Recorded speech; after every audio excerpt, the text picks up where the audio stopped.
لایک و کامنت و ساب فراموش نشه. امارات و آمریکا بزرگترین شهر هوش مصنوعی جهان رو احداث میکنن.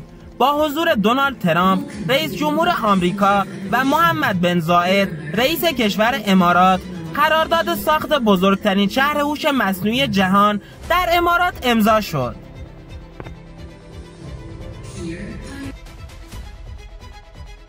ویدیوی بی سابقه از لحظه تکان دهنده شکافتن زمین بر اثر زلزله میانمار.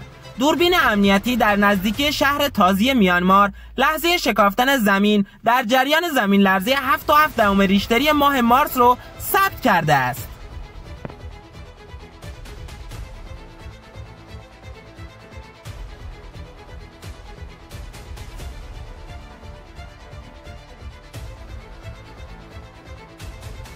ترامپ در مصاحبه با فاکس نیوز: ایران میخواد با ما تجارت کنه. من با اون مشکلی ندارم. من از تجارت برای ایجاد صلح استفاده میکنم. البته حرفی زده شد که خوشم نیومد. گفتند که وقت زیاده. وقت زیادی نیست. اونا وقت زیادی ندارن. اونا نمیتونن سلاح هسته‌ای داشته باشن و آخرش اگه سلاح هسته‌ای داشته باشن قضیه کاملا متفاوت میشه.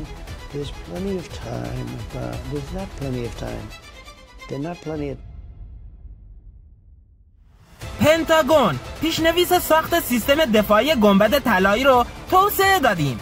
سخنگوی وزارت دفاع آمریکا: پنتاگون پیشنویس معماری موشک و سامانه دفاعی هوایی پیشنهادی گنبد طلایی رو توسعه داده است. رویترز: پس از لغو تحریم‌ها علیه سوریه، شرکت بندری دبی دیپ ایورد 800 میلیون دلار در توسعه بندر دریایی طرطوس در غرب سوریه سرمایه‌گذاری خواهد کرد. عربستان و قطر بدهی‌های سوریه را تصفیه کردند. بانک جهانی فعالیت خود را در سوریه از سر میگیره. بانک جهانی روز جمعه 26 اردیبهشت 404 اعلام کرد که عربستان سعودی و قطر با پرداخت 15.5 میلیون دلار بدهی معوقه سوریه راه رو برای بازگشت این نهاد به فعالیت در این کشور پس از 14 سال وقفه باز کردند. بنا به گزارش خبرگزاری فرانسه، بانک جهانی در بیانیه اظهار داشت که سوریه پس از سالها جنگ اکنون در مسیر بازسازی و توسعه قرار دارد. اولین پروژه این بانک در همکاری با دولت جدید سوریه بهبود زیرساخت‌های برق و دسترسی شهروندان به انرژی خواهد بود. تصاویر از حمله به یمن. به گفته منابع ابری، هر سه بندر حوثی‌ها هدف قرار گرفت.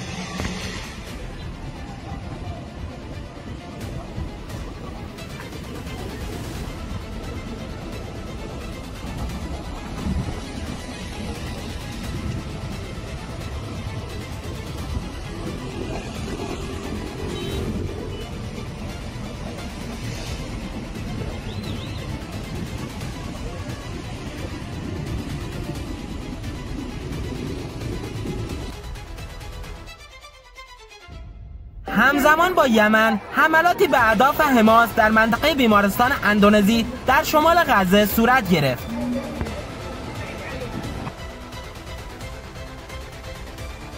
بنیامین نتانیاهو نخست وزیر اسرائیل، گاتس وزیر دفاع و ایال زمیر رئیس ستاد مشترک نظاره‌گر حمله جت‌های نیروی هوایی به اهداف حوثی‌ها در یمن.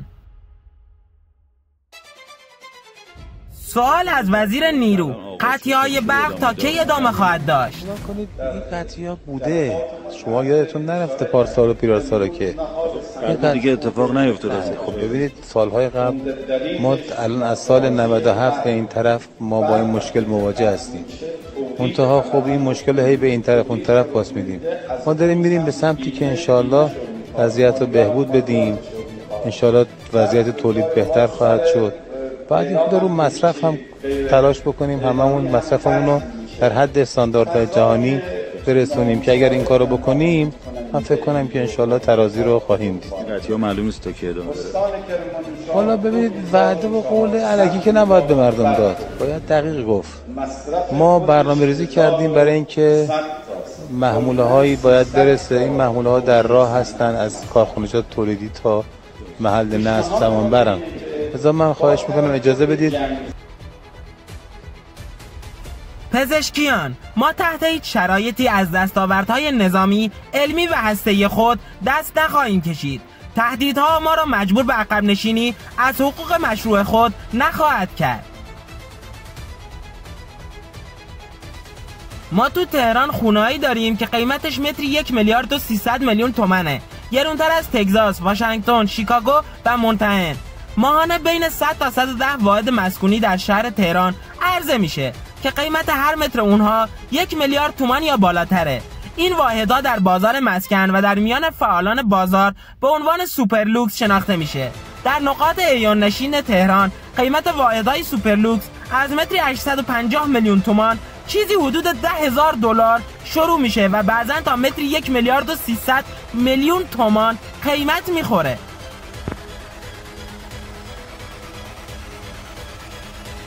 اهدای نشان زائد به دونالد ترامپ توسط امارات متحده عربی به عنوان قدردانی از تلاش‌های استثنایی او برای تقویت روابط دوستی و مشارکت استراتژیک بین امارات و ایالات متحده آمریکا صورت گرفته است.